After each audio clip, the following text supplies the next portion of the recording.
Wala raw basihan ng mga akusasyon na mayroong red flag flood control project sa Davao City. Ayon yan kay Davao 1st District Representative Paulo Pulong Duterte. Yan ang naging sagot ng nakababatang Duterte pagkatapos ng mga pahayag na magkakaroon ng investigasyon sa kanilang baluarte dahil sa mga umano'y anomalya. Narito ang balita. Pumunta sa Davao at personal na tingnan ang mga flood control projects dito.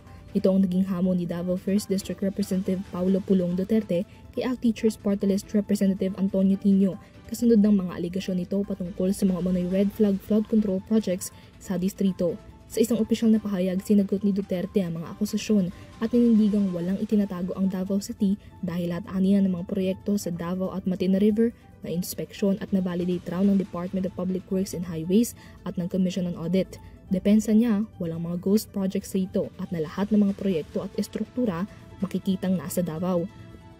Patutsada niya kay Tino, huwag idamay ang Davao City sa drama sa politika at sa mga walang basihang akusasyon.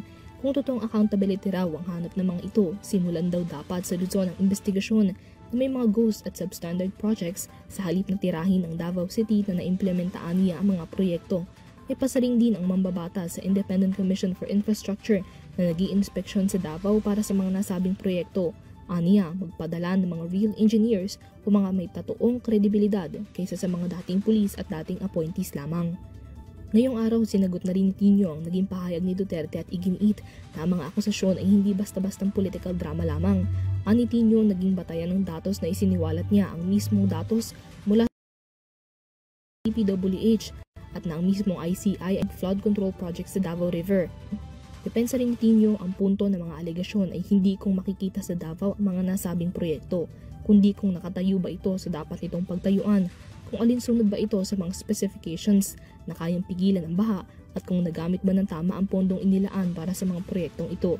Muli ring pinanindigan ni Tino ang paghahain ng resolusyon upang magkaroon ng investigasyon ang Kongreso kaugnay ng mga umano'y anomalya sa Davao City.